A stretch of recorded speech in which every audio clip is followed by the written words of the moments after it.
feel your fire, baby, let me dance to your love. I wanna feel your fire burn, rising from the flames. The eyes only to burn again. Let me dance in the rhythm of your flame. If I burn, let me die to burn again. If I burn, let me die to burn again.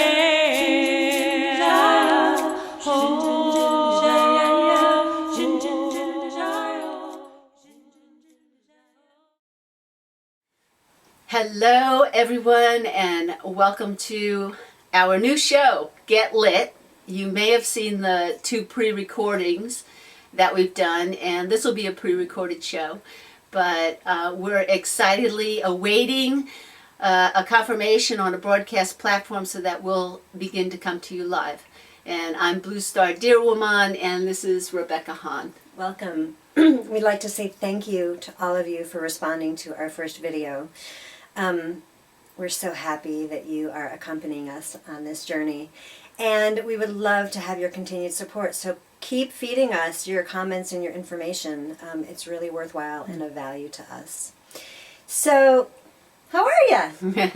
How am I? How are you? How are you? How are you? Welcome. Hi. Well, we're on an incredible ride. Yeah. Things are moving really fast. I think that's probably a given for everyone on the planet.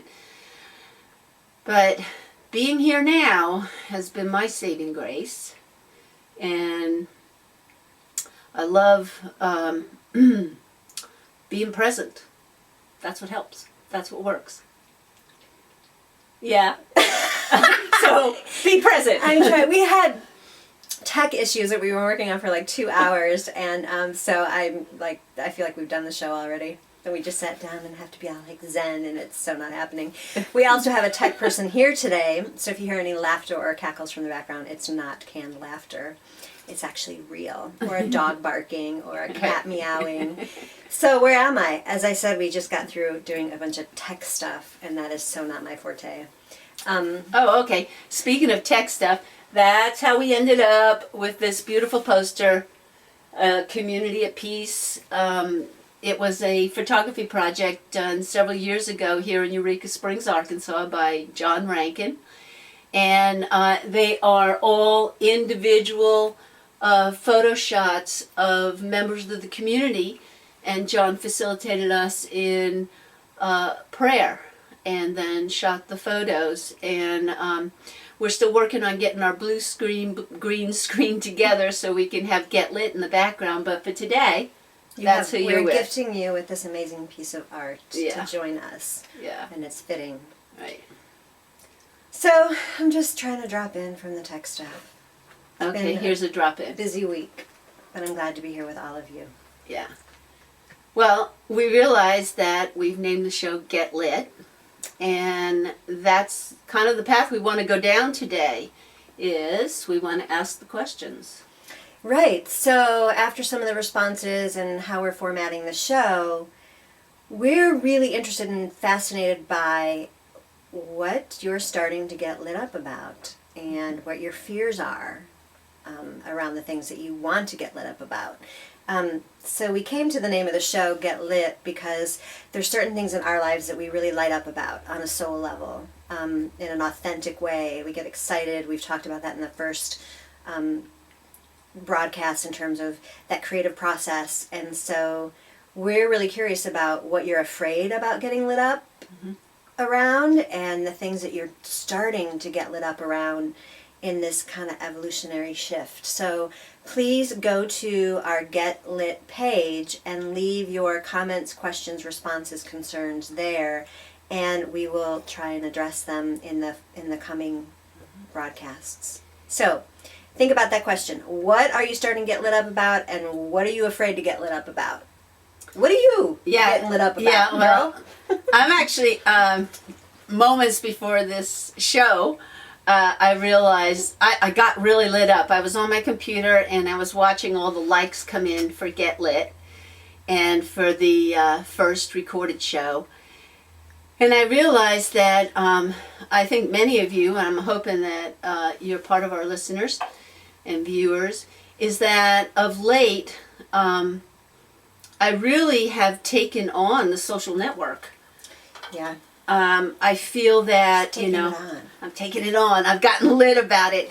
And part of how I feel is some of the messages that I've shared in Facebook is that we own it. That's truly my deepest feeling about it, is that it's our social network and we're getting to shape how we communicate with each other right now. And so I've been encouraging people to take more time responding. Share more with us your personal passion and experience and perspective about some of the things that are being posted. Mm-hmm. And I think if we begin to do that, we could like extend into dialogue so that there's more writing. It's like everyone's a writer, and we'd have a platform for sharing our ideas, but we'd also see how united we are. But on the flip side of that, the other thing I'm really lit up about is identifying diversity. That in order for us to embrace diversity, which I don't feel is necessarily on our planet right now, okay? But in order to embrace diversity... Will you give us your definition of diversity?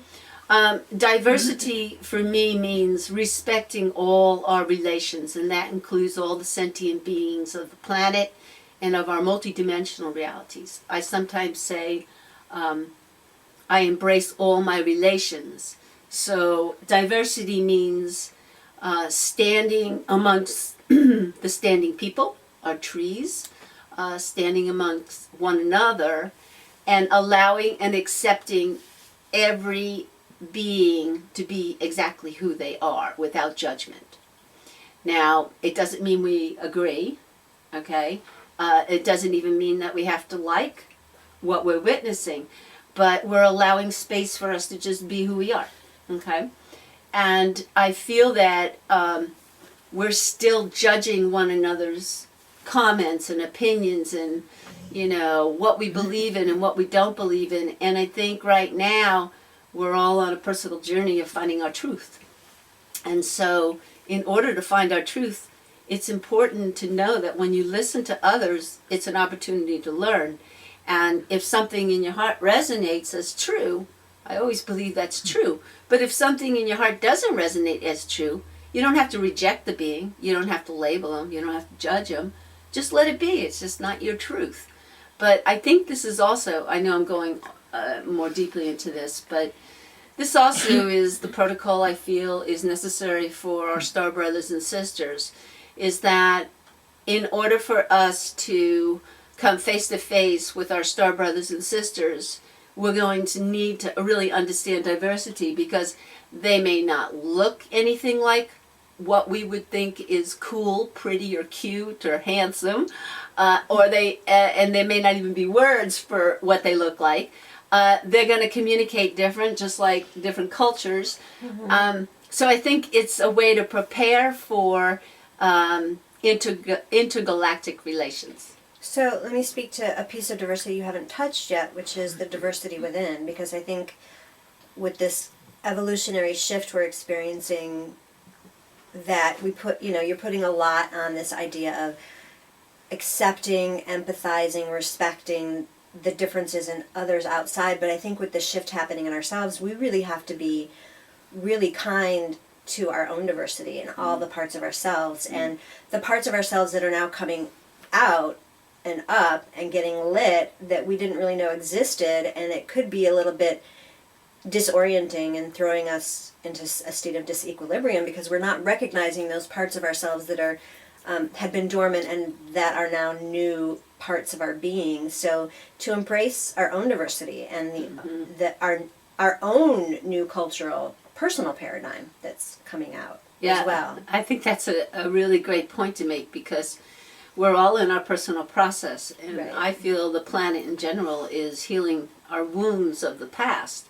And you're absolutely right, because if we can accept all our emotional body, if we can accept it, then love surrounds us as a result of it. Right. And then we can begin to accept and have more compassion and forgiveness for others that have that aspect that happens to come up in that moment. If we don't have acceptance of all parts of ourselves, you call it diversity, I call it the shadow and the light, then how can we practice that extrinsically?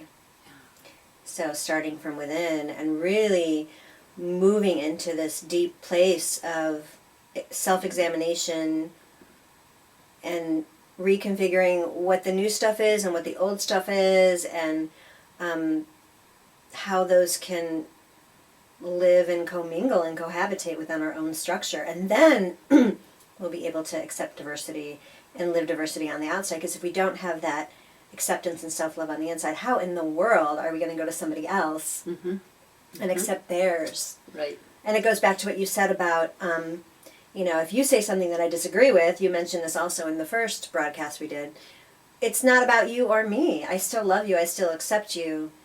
Can we do that for ourselves, first and foremost? That's where the practice begins. You mentioned something earlier. I'm just trying to retrace this for a moment. Okay. When we are talking about the show, Get Lit, you address that what are our fears? What things prevent us from getting lit? Do you have any fears around getting lit? Oh, brave one. Oh, well, we talked about one earlier. We did? We're going to come to it. No, Okay. we're going to come back to it. Sexuality. We are going to touch on that.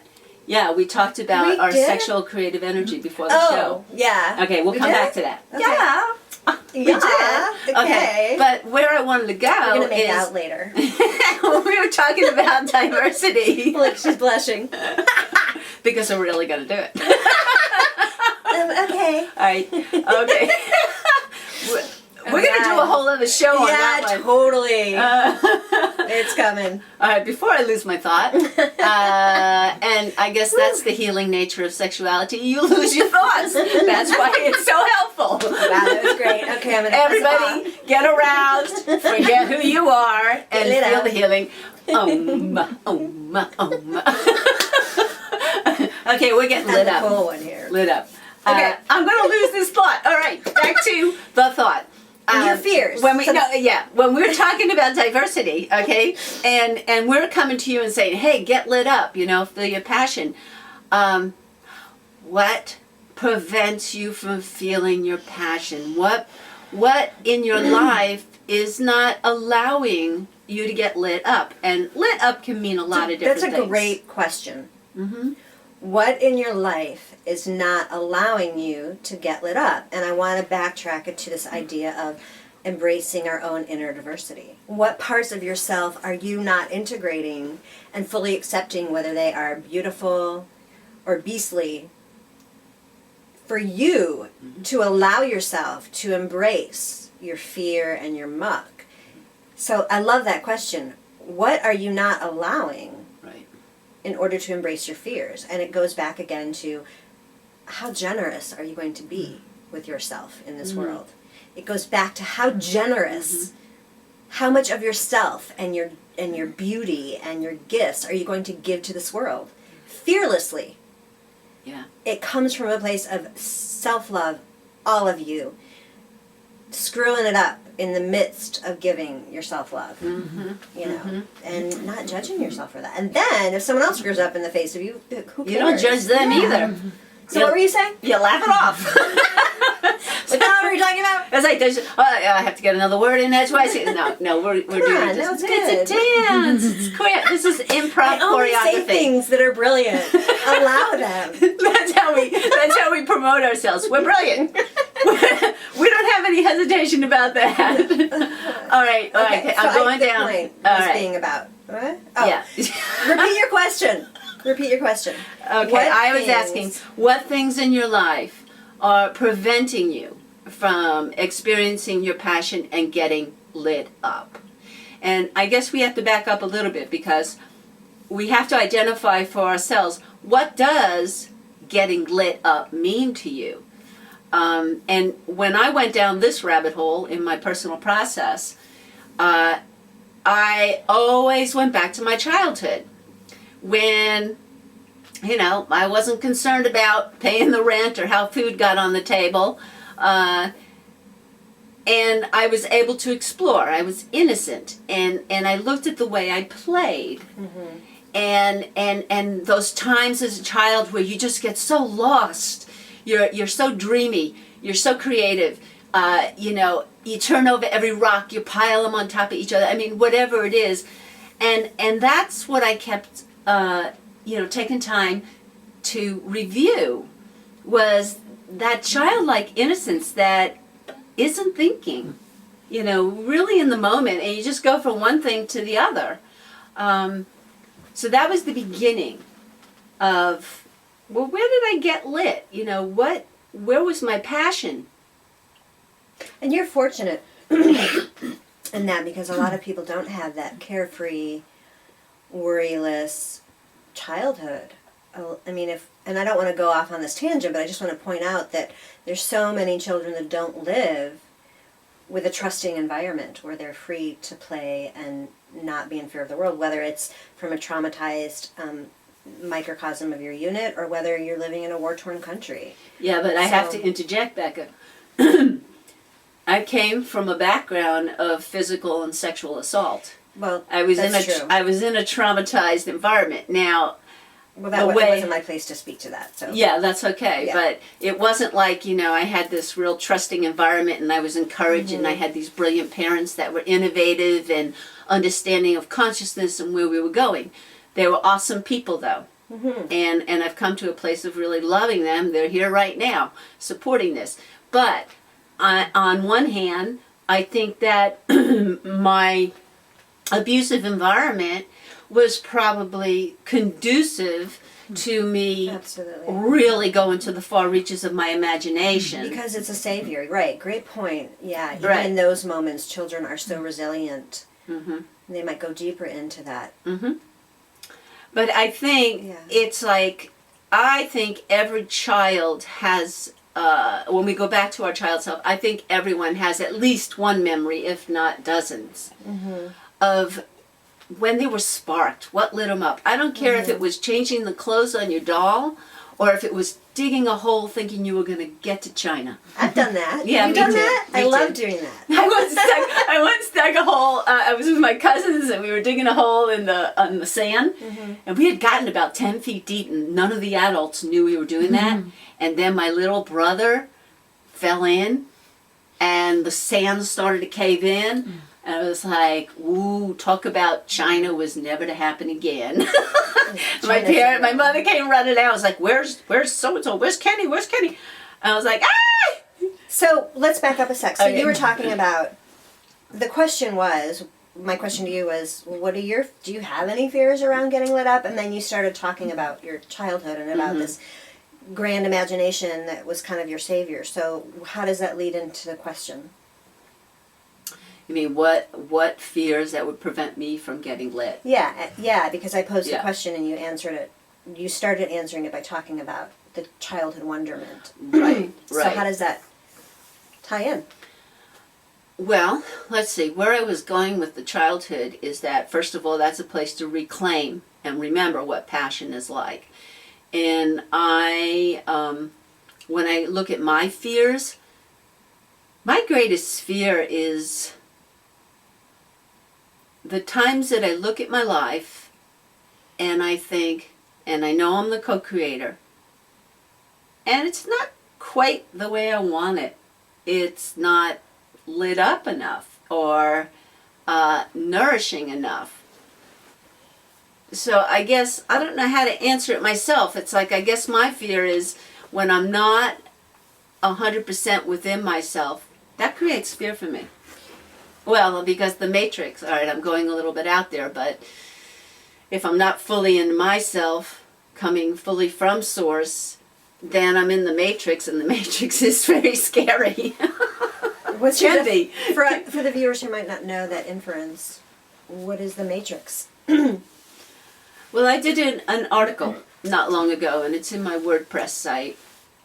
And the title of the article was Meditation to Matrix. I know we're going all over the place here, but we'll tie it together somewhere. I'm sure we will. And what I was starting to acknowledge is that there's that moment in my meditation where I feel clear. I feel that the mother, the source, is moving through me. And I'm very trusting. And I allow just the sensations to move through me and know that I'm being resourced. And then that impulse comes. A thought emerges. And might even be something like, might be time to end this meditation and move on to writing. And I feel like that impulse becomes the bridge of when meditation re-enters matrix. And I'm referring to matrix as when you allow your impulses to emerge into thought and then action. I think that's the re-entry point into matrix. Allowing your authentic divine impulses to emerge. Right, and I use this image. Like, imagine that you're doing sandblasting. When you're in a sandblasting machine, there's a box, and it's got gloves, like rubber gloves that go in. Right. And you put your hands in it, and then you start manipulating what you're going to do in there, right? Mm-hmm. Well, that's kind of how I see meditation. I'm in source. I'm not thinking. I'm just in my I am. And then all of a sudden I get an impulse, a thought, and I start to put my hand in the glove. And now what I'm doing is I'm getting in my earth suit, and source is still sourcing me, but now I'm in the matrix. Now I am manipulating, creating a reality, a hologram. If I pull back out, take a deep breath, relax, allow the sense of ego to be let go of, then I'm back in the experience of source. However, there was one other point to this. That I think as long as we have the awareness that we're in source while we're sitting in the center of the hologram, we haven't actually left the hologram. We haven't actually left the matrix. But we're allowing a bridge. I like to think of it as the crystal rainbow bridge. We're allowing the crystal rainbow bridge to go from source through us into the matrix and back. Right. So to reframe that, to see if I know what you're talking about, or Wait a minute. no, I know what you're talking about. To reframe it, to make sure that I'm congruent with your thoughts on this, is that you're speaking to this idea of okay, back in. You're speaking to this idea of practicing our spirituality and staying connected to the divine in our everyday life. And that our spirituality and our divine and staying connected to that intuitively informs how we maneuver in life in the matrix. And that if we need to step out of that, it's not a step away in fear, it's a stepping back into the source to get reinformed and then bring it back to the matrix. It's not a place to hide, it's a place to stay connected to our integrity while we maneuver and evolutionize in the matrix. Mm-hmm. Nice recap. I'm good like that. Yeah. All right. I know we're trying to wind back, and it's going out. We're getting messy. That was like messy. in our first video. Okay. The other thing I just want to touch on with that, Yeah. because when we get to my fears, this is kind of one of them, is that recognition that I am my own co-creator of my life, and that we wonder why we don't manifest, and it's because we're not connected to source. We miss so many opportunities because we're not divinely aligned. Mm. And then we look at our life and we go, how did I wind up like this? Oh my gosh, and then for me that triggers a lot of fear, but let's keep focused on you. But wait, what you just said, that's where I think going back to our child self is so important, because we're closer to our divine self. We haven't, I mean, granted, we're socialized in the womb, but for the most part, children have a good chance of staying in their creative, connected source being, because they haven't been in the matrix as long as the adults, okay? So I think that's why I keep going back there, is that we weren't too caught up. We weren't really working conceptually. We weren't sitting back and thinking, Well, I wonder which toy I should play with. so this is a great question for those that are viewing.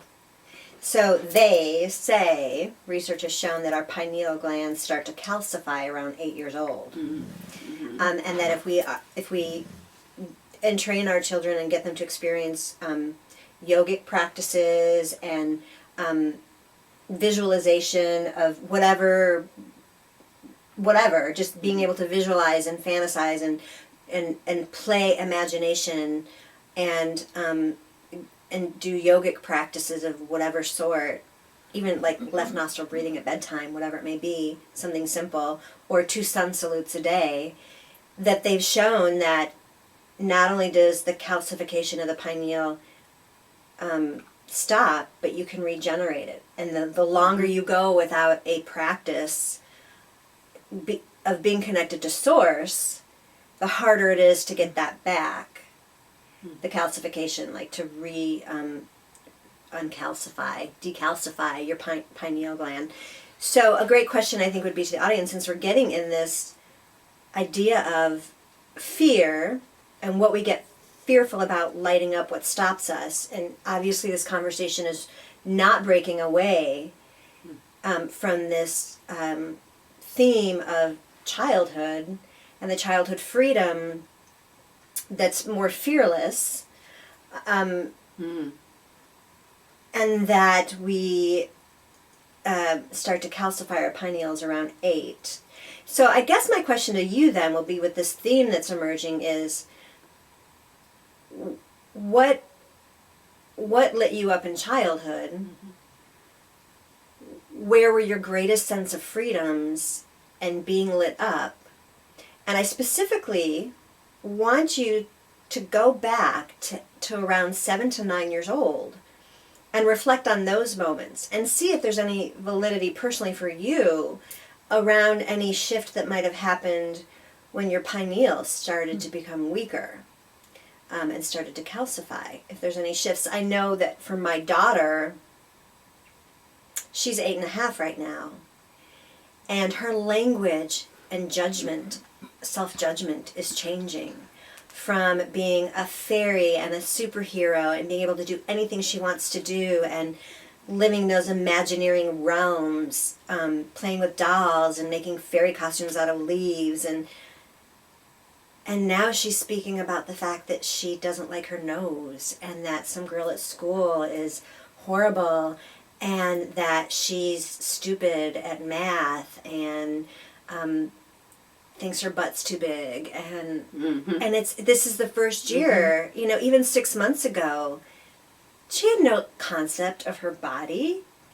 You know, she'd say, "Mom, I'm beautiful and I love myself," and she'd walk around and stuff. I'd be like, "Okay, that's a ridiculous outfit," but and now she's so self-conscious of that stuff, and the self-talk is so, it's just changed. And so again, speak to those areas where you felt free and brave and lit up in childhood, but then speak to that time of 7 to 9, 8 years old, and reflect on if anything started to shift for you, if you noticed things shifting.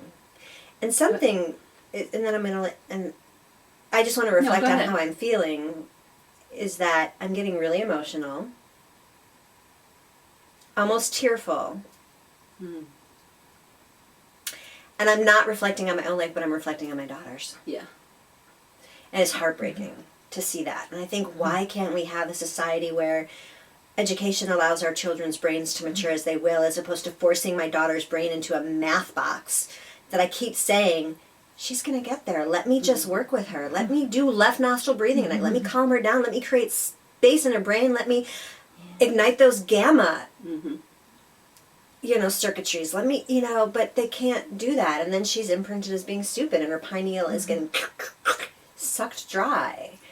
So I guess the first question is, what were you so brave and lit up about in childhood, and can you reignite that for yourself? The second question is, when did you start to see that shifting, or did you, and what shifted? And the third question is, how can we save our children?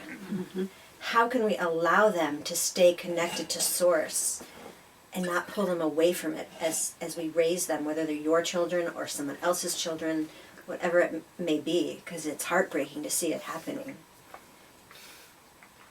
Well, I want to acknowledge your emotional self being present, because I think this is our most potent tool on the planet. Yeah, it's amazing how we start these conversations. Yeah. Like, oh, let's talk about this, or we're going to be brilliant, blah, blah, and I'm like, all Yeah, right, but this is part I'm of done. getting lit. This is it. Well, it's that You have yeah. to. You have to feel and not be afraid of feeling, even though all those considerations and concerns come up. So this is that great example of my primary question to you was, how do you accept your own internal diversity? How do you accept those parts of yourself at any given moment, in any given day, in any given second, where you shift from being lit up like we want to be lit up, which is that standard, like, I'm lit up and I'm inspired and I'm brilliant and I'm creative and I'm producing and divine is moving through me, the source has connected me, to the lit up of vulnerability. And Right. I'm so connected to source right now, and the divine is, I'm sitting in the lap of the divine right now, and it is holding me, but I'm not feeling great, but I'm accepting that that integration, and it's not comfortable, and you're witnessing it, but it really speaks to that place of, like, it's not always getting lit up bright and shiny. It's about staying connected to source in every moment. It's like a child going to her mother, all right? And it's our mother, Gaia. The child's not feeling so confident, or the child just fell and hurt herself or himself. And we go to the mother. That's what Sophia Gaia is asking us, is that, will you just rest in me? I am your mother. And when we surrender and just say, okay, you know, mother, I don't feel so great. I need your help. I need your arms around me. She's there. She is always there. But you have to trust. And I think that's a lot of where we're going in understanding source and what flows through us, is you have to trust and you have to be patient and know. Sit longer than you think. Sit longer. You think you should. Yeah, yeah. So, can I jump in, or you want to finish the thought? Oh, go ahead. Jump it. Jump it. No, you're on I love it. her. No. So, I remember a conversation you and I had once about accepting help and assistance and not plowing through stuff on our own. And one of my greatest lessons in meditation was moving from, sometimes when I meditate, I get this really weird body sensation where I'm like 20 feet tall, like I'm sitting cross-legged and I'm like 20 feet big. And I actually have to I used to open my eyes and reorient myself because I was so big. I'm like, what, I felt like Gulliver in Gulliver's Travels. And sometimes I meditate and I feel really in this like warm source in myself that moves, that the field of prana, the kundalini energy moving through. And then when I started getting in touch with this idea of, I can't do this alone, I need help, I started having this meditation where I literally, the divine, not masculine or feminine, just the divine, although it was much more feminine in presence, in this beautiful throne, huge throne with this big Indian headdress and all these lotus flowers and amazing gems and beads, and I literally had to crawl up her, huge, and sit in her lap. And she held me, and that was my meditation. So I have these different meditations, and I think it brings us back to that, I'm going to meditate to be one with source and manifest my dreams and do all this stuff as an adult. There's still an agenda. And I realized that bringing it back to that childhood, being able to allow someone or something or the divine to nurture, not just work at manifesting my agenda, that my meditation really changed into crawling into the lap of the divine and melting into her as she held me and we breathed together. I didn't even have to focus on my pranayama. Like, she did it for me. Mm-hmm. And that was a huge shift for me in terms of getting back in touch with that being held as a child. And I think you and I spoke to that one day when you were, because you had brought that up, and I was like, try this meditation. I think I was actually driving to a business thing for the weekend, and I was like, okay, dude, you got to do this. This is what's going to help you. And you're like, wow, yes, that is that missing link. And but it speaks to that idea of, so if you're feeling fearful about getting lit up, and you keep bringing it back to your agenda, those safe places, then try that meditation of crawling into the lap of the divine, and it brings you back to that place of safety, so that you can integrate the diversity of your fears with your strengths in that way. Well, there's several things that you brought up for me that I wanted to speak to. First, there was a very popular book, I guess it was back in the 70s, and it had to do with career planning. It was What called, color is your parachute? What color is your parachute? And one of the most profound suggestions I ever got from that, and I think it applies to this now, is we were advised, go back into your childhood and remember the things that you occupied your time with. What were the things that you most enjoyed? It could be a hobby, a toy, whatever. What did you enjoy? And that chances are, later in life, you're going to come back to that same love and interest and potentially make it a significant part of your life. All right? And I think that's a good piece of information, too. For me, when I followed that trail, okay, when I followed that trail, and it took me a while to sort this out. It's like, when I went back to my childhood, one of the things, and no surprise, one of the things that I was absolutely fascinated with was creating light. Light. And what I would do is I'd always find these dark closets or these dark hiding places, and I'd go in there with little flashlights or those things that you put in the light and then they glow in the dark. But my favorite was this toy that you went and sparks came out like a I know those. sparkler. Yes, the things where you press on it. And I'd sit, I'd be for hours like watching the light in the dark. Then I started to pull flashlights apart and pull the bulb out, get the battery, go get another piece of copper wire or whatever it was, and I'd tape the battery and tape the light bulb, and I was doing this. Okay? Well, there's the metaphor. And to this day, I love creating light. I love doing it in my imagination. I love just going in this light. So that was one of the trails that I went down. The other thing I wanted to speak to, though, is about our pineal. I feel I'm 100% behind this in myself. That I'm the co-creator of my being, and my DNA is fully attentive to my intentions and the sensations and the love in my heart. And I am redesigning, I'm reigniting codes that may have been severed from the matrix.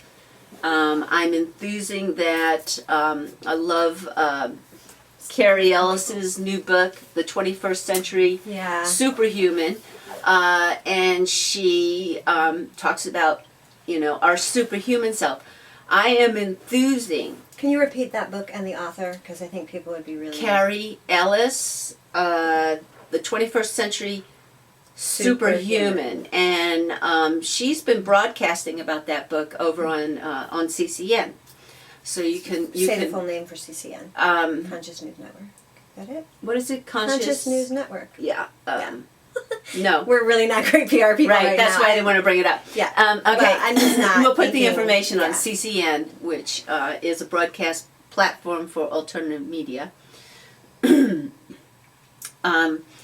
So the superhuman is about that we have a complete effect on our being. And so I work with the pineal and I see crystals, I use lights, I set the intention in my body that my DNA is absolutely evolving. I'm superhuman. I'm bionic.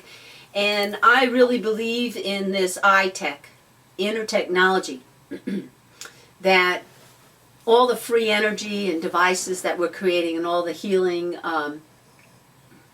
treatments that we're putting out in the world, it comes from here first. The devices that are out there, I think, are kind of like props. They're just reminders that you've got all the power in here. Placebo. So I feel that every part of our being can be clarified and cleared, and and we can speak to our DNA and say, hey, let's get on board. And I want all the codons switched on, like all the crystal and indigo children that are coming into the world, and it's like that.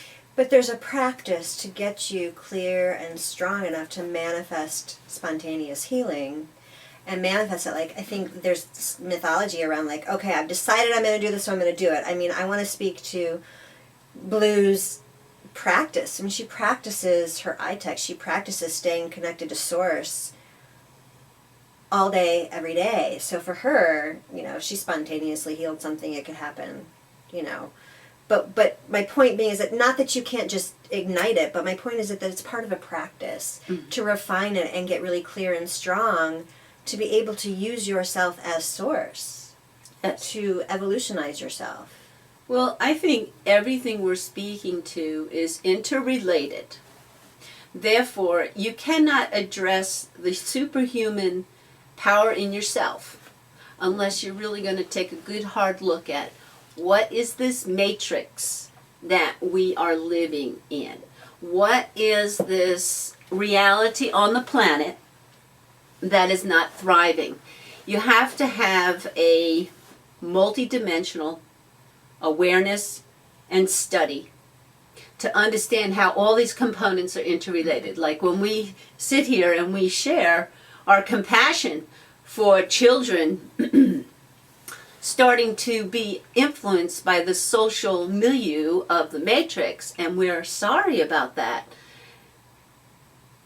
That is part of the enslavement of the planet.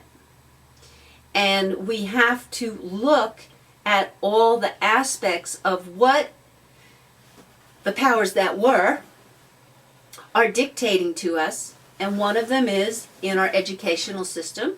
We've got our media. Everything is being flooded with brainwashing, subliminal messages. I mean, I don't have to really go into all of this. No, yeah. And I'm not here to create fear or overwhelm, but we have a very serious condition on the planet. And so when we start to ask about our children, we have got to ask about every situation. Why have our children, why did we sign them up for those programs? And even now in the country, right, homeschooling. We're starting to be confronted about homeschooling. And of course, a lot of parents moved towards homeschooling because they were concerned about the consciousness that their children were being raised in. They're also concerned about a real education. All right, so this goes on and on and on. And I guess where I'm spiraling back to is what I originally said when we started Get Lit. And that is, my passion is coming out in the social media right now. I am studying everything I can possibly study. I am watching the government, finance, the media. I'm going down the rabbit hole of all the sexual abuse, cult. We speak to that in the second broadcast. Yeah, we speak to that. And I feel the social network is one of the most potent tools we have right now. And this is my invitation. And some of you have seen the post that I put on Facebook. And I'm repeating things. It's like my message is write longer articles. And one of the reasons behind that is we get to know you better. We get to connect better with you. Create discussions. Go back and forth. Get past just like and just share. Go deeper. And the other part of this is, I feel if we flood our network, our social media, with more of who we are and what we represent, any kind of trolls or any kind of interference of powers that were are going to stand out like sore thumbs. It's going to be so obvious who's speaking truth and who isn't.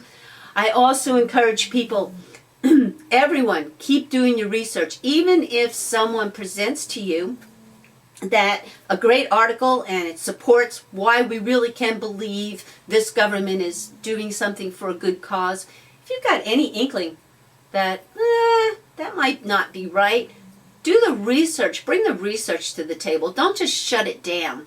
Just bring it to the table and offer your other perspective, which again goes back into that diversity. But I'm on a roll now. Well, with the social media. Yeah, social media, and Facebook too, because I know that we've been questioning, along with many other people. There was a huge thing that went out on Facebook right before the turn of the new year, where it said, you have to sign these releases, and Facebook owns everything to a greater degree than it did before, and everybody was kicking up all this fear around it, and I'm going to go to a different site, and blah blah blah, and we're going to start a new one, and I had two perspectives on this. One is, well, they own everything anyway, and so what? I mean, and my other perspective was, we don't own anything anyway. It's everybody's. It's one love. It's one planet. And if I have something that I feel passionate about putting it out there, it's not only for me, it's for everybody. So, a lot of people, I'm creating a business right now, and it's going to launch soon, and there's been, I've been posting, again, I was really hesitant at first to post some of my writings on Facebook, because then it's well, Facebook owns everything, and you shouldn't be posting stuff on there as your intellectual property. And I kind of just went, you know what, I'm done with the scarcity mentality. I'm done with this idea of, obviously it's my business, but I'm done with this idea of not sharing myself. And it goes back to that question of how brave can I be being connected to source, and how generous do I want to be with my gifts. And so I started posting my writings and got comfortable with the idea of it being on there. And if everybody conducts themselves with authenticity on a platform like Facebook, on social media, then we take ownership of it. It doesn't, because everybody owns it at that point. Nobody's dictating to us how we're supposed to function at that point. So, and that's why I say it's that's empower ourselves, stand up, and take this social network. It's ours, and make it work for us. There's lots of issues coming up on the planet, and it's this is a perfect time to help educate even further about the vaccinations, about the viruses, about war. And if we start to see we're standing up, we can empower ourselves knowing we are all taking a stance here and having our voice again. And for instance, one of the things I do is that I came across this really great article about a town that wanted to have a response to police brutality. And what they decided to do is they started a crowdfunding project that raises money to confront the police brutality, to actually raise funds in whatever part of that endeavor they need. More video, people speaking. And I thought it was a beautiful article. So I took that, copied the link, right? And in Facebook, every time I saw another story about, this person got shot, this kid got beat up, the cops deny, I would paste it in there. And I'd do it 15 and 30 times. As long as I had the patience, I'd go boom, boom, boom, boom, boom. When you find articles like that, that's part of my passion. It's if you find a great article, post it. Bradley Love has amazing information out there about the sexual and cult abuse that's happening. Boom, boom, boom, boom, boom. I just pasted it, nailed it. And then you can do the same thing. You can have a whole paragraph about, come on people, I love you, I'm holding you, let's get empowered, bring your voice forth, period. Copy and paste, 15, 20 responses. Boom, boom, boom. I'll respond to anything just to keep putting the message out, Well, I think that speaks to, Right. So if your platform or your feelings are different, I think the point is just speaking your authenticity, in any given moment, as opposed to some banal thing. I'm really excited to hear some of the comments and expressions around, what are you getting lit up about? What are you fearful about? What were you brave about as a child? And when did you see that start to close off? Those are the authentic questions that will bring back our ownership of our authentic self. And things like social media, where the platform of social media has become so much about our facade Mm-hmm. and not our authentic self, that I think those lines are getting skewed in terms of where we live. It's so easy to put up your facade in that way. And then find people who are putting up great information so you don't have to go find it. Mm-hmm. It's already there, and then comment on it. Mm-hmm. So with our invitation again to our Facebook page, Get Lit, please bring your responses there, your questions, and we are so excited. We are moving towards a live broadcast, and when we get that platform confirmed, we will be the first to announce it. Mm-hmm. And we'll also be able to have call-ins. So we're looking forward to having that conversation with you online. are we ending? We're actually close to. No, I'm just. Oh, okay. I was like, how? Okay. And when we want to. Hey, we can end anytime. No, I wanted to get some things in. Okay. I was like, is that my cue? No, it's not your cue. But there was something I wanted to speak to personally. And it's about getting lit up. Quite a while ago, when I started working with my iTech, my inner technology, I started thinking about what age in my lifetime would I want to call in right now. Mm-hmm. And I started visualizing. I remembered my body. I remembered my strength. And I started holding this image of around 30, okay? And my body does. I feel like I'm 30. It still moves like I'm 30. And then, I was enthusing this, right? And only a few months ago, all of a sudden, I started feeling this passion again, like getting riled up. And I'm like going, wait a minute, I don't do that. I had kind of accepted that, what was the new word for politician? It was like politics. It was like, I've already done my rallies and, out in the streets. And it's like, I'm not a politician. And then I started going, well, I don't know the word yet. And I think I was starting to play with poly something. But anyway, we need a new word. So for lack of a better word right now, I started to feel my political self rise up. And I'm like, whoa. And you know what? In my 30s, I was out on the streets. I was going to the rallies. I was a protester. And one of the ways that I fought for what I believed in is I did it through dance theater. So I was a political dancer and in theater. And as here I was innocently calling in my body, my strength and stability, and my mind and being has popped open. And when I think about Get Lit, and I look at people mostly in my own age genre, we get to a place of complacency and comfort. And I think we lose that flair. I think we lose the flair, like when you look at our 30-year-olds right now, they still have hope in some way, they still trust, and they still, want to fight for a cause. And then you look at other older folks, and a lot of them kind of giving up.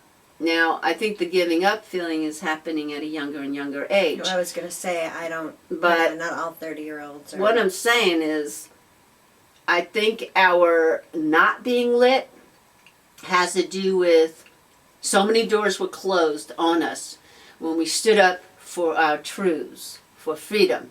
And one of the channelings that's been coming in lately, this is via the internet, is knock on those doors one more time, because right now the benevolence are on the other side of those doors, and they're being opened for you. We're being asked to knock on those doors that you knocked on maybe 30 years ago, maybe 5 years ago, and you felt all this resistance, but the planetary energetics on this planet is saying, we're here to support you. And I'm telling you what, that's one of the things that I'm exploring, and I'm finding every door is open, including this rising political get-lit being. It's this idea of, we've had a leap in evolution. Mm-hmm. And we spoke to that in the first broadcast about evolutionizing our business practices. And the world's not accepting the status quo anymore. So when Blue speaks of knocking on those doors again from 30 years ago or 5 years ago, it's because it's divine timing now. Mm-hmm. We've had that evolutionary leap, and we're getting there. So what I'm hearing you say about your fears and what you're already lit up about, you're really lit up about getting back on this political platform in a way because you're sensing that it's divine timing and that you can get back on it. And so in order to do that, she really lit up her 30-something body and big S self in order to bring that passion forward again with momentum. And then I also hear that you're really lit up, which connects to this piece, you're really lit up about social media and evolutionizing social media so that we can take ownership of it again and assist each other in staying connected to source and growing our own inner diversity to then have outer diversity. I'm also hearing that you have some fears, and the fears that kick up are around those childhood moments of freedom and bravery and imagination, and that when you feel like you can't connect to that because you're living more in your trauma, or you're living more in your judgment of what you've co-created to this present moment, that you're not, that those moments of fear, the greatest fear you have is being disconnected from source and the feeling you had when you were a child, and that fear is what stops you from getting lit up. So then you go back to your iTech and your meditations and things like that, and it might take you all day to sit in it to get back to that 8-year-old and that 30-year-old. It may take 5 minutes, but that you're constantly practicing, if you have those moments of fear, accepting that fear, then sitting in the lap of the divine to nurture that fear and bring you back to those places where you were lit up. Is there anything I'm missing? My goodness, I'm just sitting here right now. My heart is just like bubbling over. You're so brilliant. You are. And I love how you encapsulated all of that so beautifully. I really am grateful, very grateful for that. Is there anything you missed? Do I get a lollipop? No, I get a lollipop. You get the lollipop. No, you get paid. So when you have a family, a very large, colorful, ethnic family, and everybody talks at once, and everyone's really loud, and everybody's making really important points, your entire life, there's no room. So you just stand back, and your survival mechanism is to take the pieces that are really important, that you know you have to memorize in order to give back to them one day, or use for survival. So this skill set has been around since before I learned to speak, where I catalog things. So, and I didn't speak till I was 3, by the way. My family actually took me to the doctor, going, "What the hell's wrong with it?" No, you're kidding. And I spoke in paragraphs. So spoken paragraphs. Yeah, never sentences or words. Yeah. I woke up I skipped the first 3 words. I went right to the paragraph. I threw my mouth open and it never. No, I threw my mouth open, like probably sitting in the middle of the big dining room table, and I went, "Okay, this. I've been watching you guys for 3 years, and this is how it is." And one of my mother's friends said to her when they were really worried about me not speaking or being very serious until I was 3, she said to my mom, "She's just taking it all in, saving it all up to give it all back." Yeah. And that's so funny because... That's really great. Yeah, so I've been reflecting on... what were you Well, there's a place I want to lead us, and it's going to surprise you. Well, I would like to speak a little bit because I've been reflecting a lot on my fears and my, and those things. Okay. Tell me where we're going to go. No, it's a surprise. Oh, so it's a you surprise. finish your thought. Okay.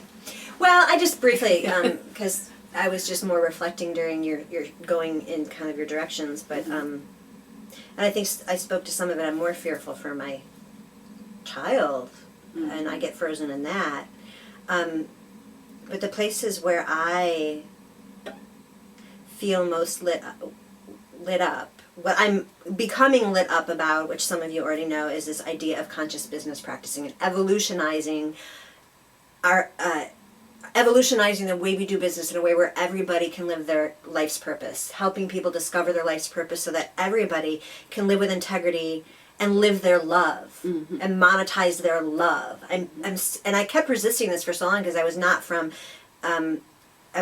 a business background in the sense of being corporate, but I was so drawn, and I kept resisting it, and I finally gave up and went, okay, this is what I need to do. I need to focus on getting people to a place where they can live their love and monetize it, and we can really live in this utopia of exchange from our heart.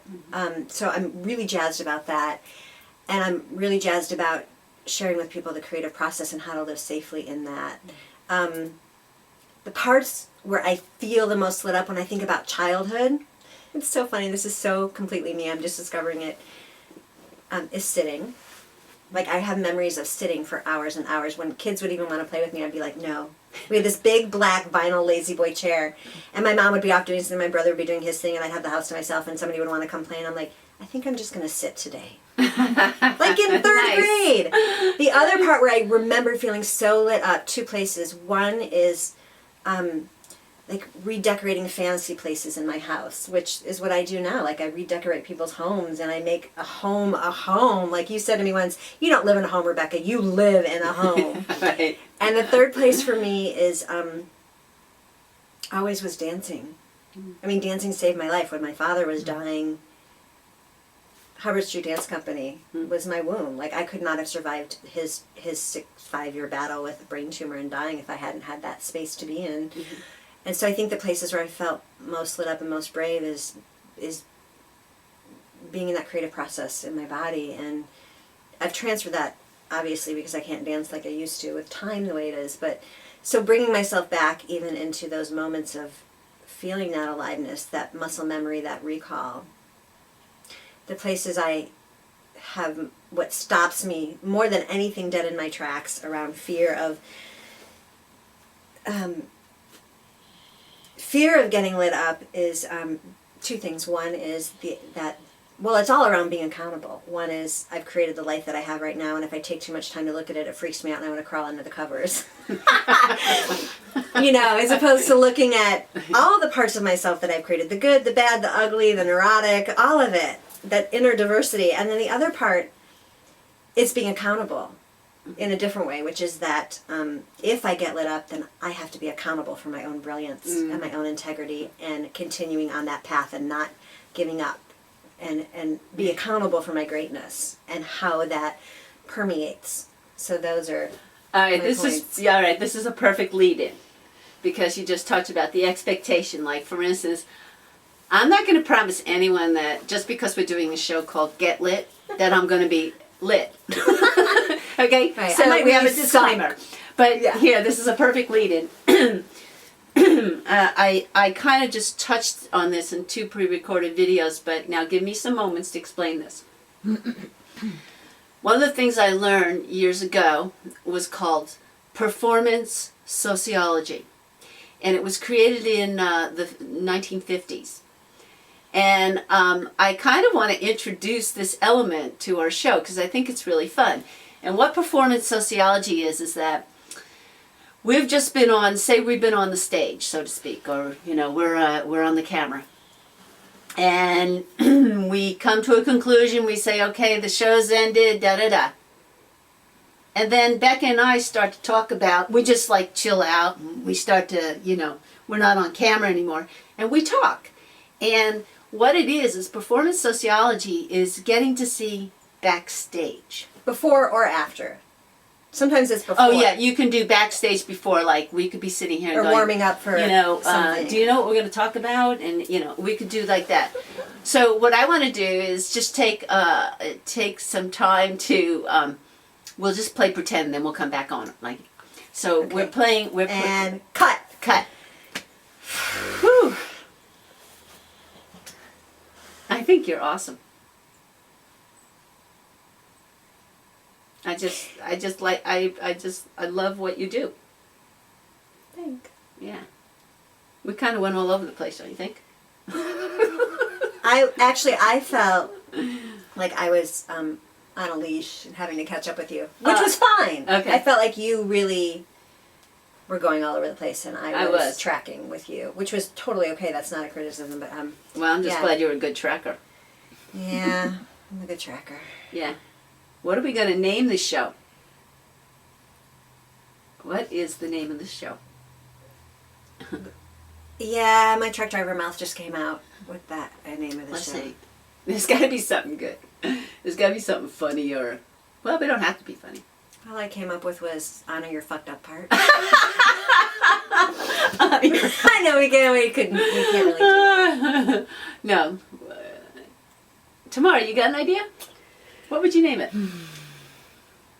What did we do here? Okay, we were talking about get lit. We were talking about I gotta fidget because I have to pee. All right. Okay. All right, well, should we, I guess that's to be decided. We can come back to the Yeah, you know viewers. me. Like in the middle of the night, I'll just be like, I got it. Oh, so, okay, so let's come back and let's just remind our lovely viewers and audience that about our next pre-recorded one that's going to come out. Squirm in Your Courage. Okay? Hi. You ready to come back? Yeah. Okay, No, not so- really. I don't want to come back yet. Okay, so she's up. Like this is. No, we're going to come back. Ah. All right. Okay, give me a sec. What? That show left me kind of shaky. Okay. Um, Yeah, I'm kind of shaky too, actually. okay, we're sort of back, but my idea is to just All right, what we're I coming need to back. do right now, which I want you to do with me, is close your eyes, and I want you to picture the Divine Mother sitting in her throne, huge, big, like her lap is just so inviting, and you go and you tug on her jeweled dress, and you look up at her and you wave 30 feet in the air, and she says, come, come. I want you to picture yourself climbing up her dress, climbing in her lap. Hmm. And I want you to notice her breath. Your back leaning on her chest. And then I want your breath to align with her breath. And just breathe for a minute.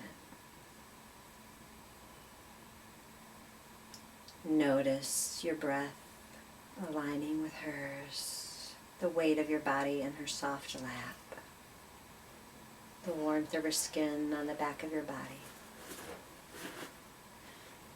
And just do about 5 more breaths. And every time you inhale, you're bringing her energy into your energy, connecting with Source, benevolent love, self-acceptance of all parts of your inner diversity. Get grounded in the weight of her lap. Just one more deep breath.